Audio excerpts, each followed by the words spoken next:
हौसलों के आगे कोई घर नहीं होता, कड़े परिश्रम का कोई विकल्प नहीं होता, दिल में हो जज्बा कुछ कर दिखाने का, तो जलते हुए दिए को भी आंधियों का डर नहीं होता। तो भैया हम स्टार्ट करते हैं संविधान की प्रस्तावना, जिसे उद्देशिका भी कहते हैं और इंग्लिश में इसे प्रेम्बल कहते हैं।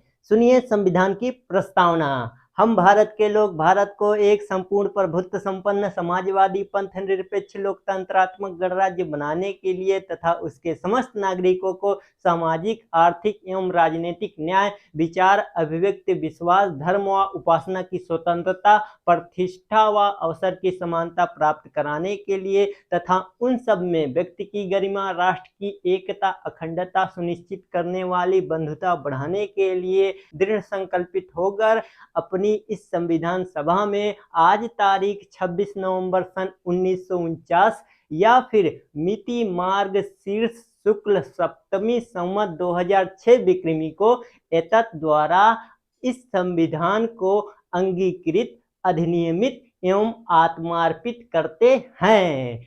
अब चलिए शुरू करते हैं इस संविधान से पूछे जाने वाले प्रश्न। पहले इसको हम आपको पढ़कर यहाँ से सुना देते हैं।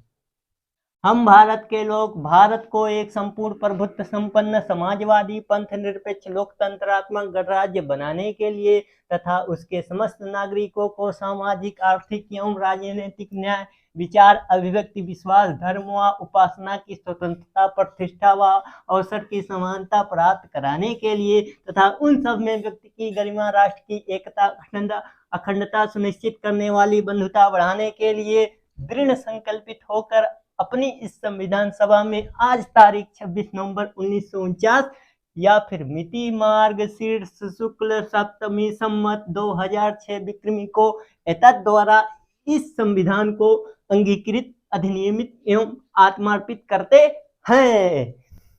इसको आप लोग याद भी कर लीजिए। चलिए अब यहाँ पर पूछे जाने वाले प्रश्न देखते हैं।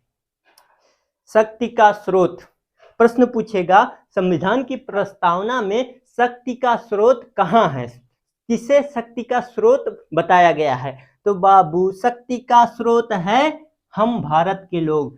हम भारत के लोग, हम जो लोग हैं, यही संविधान की प्रस्तावना में शक्ति को दर्शाता है। लोग हैं वही शक्ति है, एकता में बल है। उसी प्रकार इसी में शक्ति निहित है।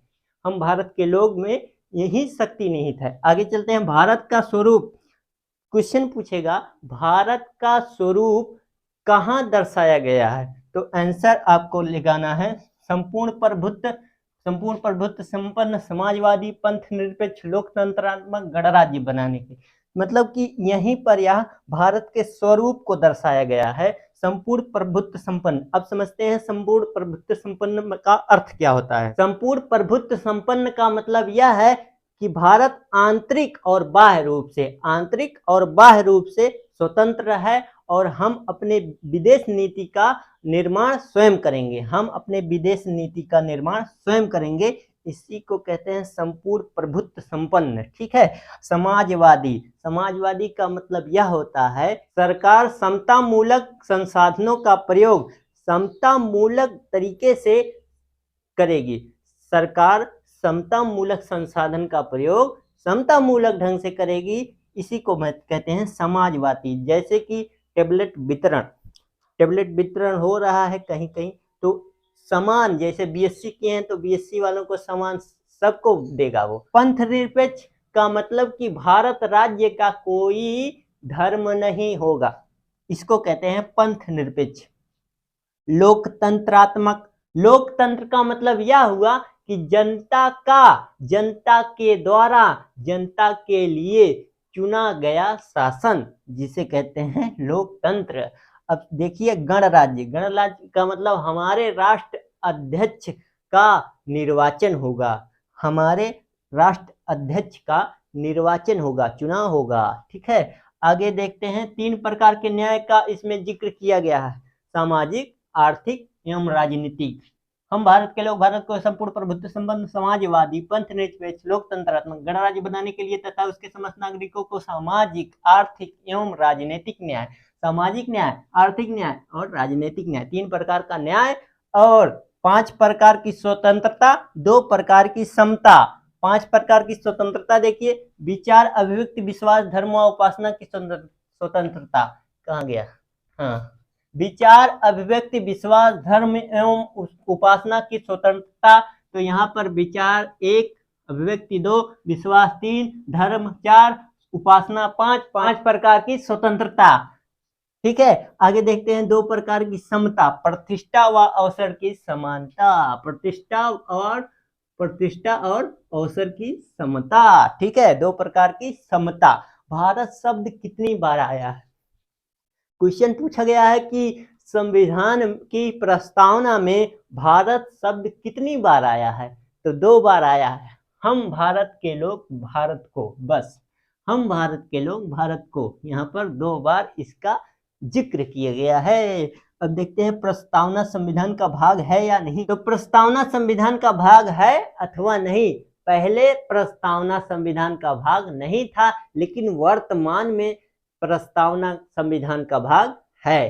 तो पहले बेरूबाड़ी केस, यहाँ पर बेरूबाड़ी केस 1960 में यह प्रस्तावना संविधान का भाग नहीं था, लेकिन केशवानंद भारती केस 24 अप्रैल 1973 में सबसे ज्यादा जजों की बेंच यहीं पर बैठी थी। 1973 में बोला गया संविधान प्रस्तावना का भाग है, प्लस इसमें संशोधन भी किया जा सकता है। इसमें संशोधन भी किया जा सकता है, संविधान प्रस्तावना का भाग है। तो आगे देखिए 3 शब्द जोड़े गए। कौन कौन से शब्द?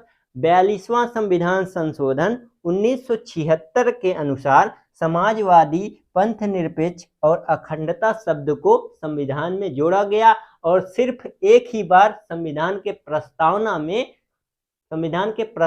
में एक ही बार संशोधन हुआ है, और इसके बाद कभी संशोधन नहीं हुआ है। प्रस्तावना न्यायालय में परिवर्तनीय है। क्या प्रस्तावना न्यायालय में परिवर्तनीय है?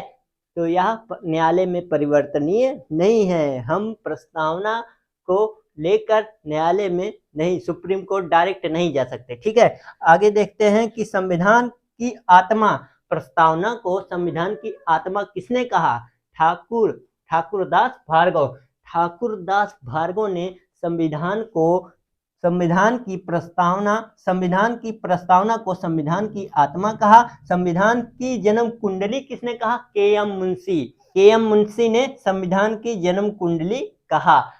आई होप आप लोग इतना समझे होंगे। मिलते हैं कल फिर सुबह 8 बजे। Thank you. जय हिंद।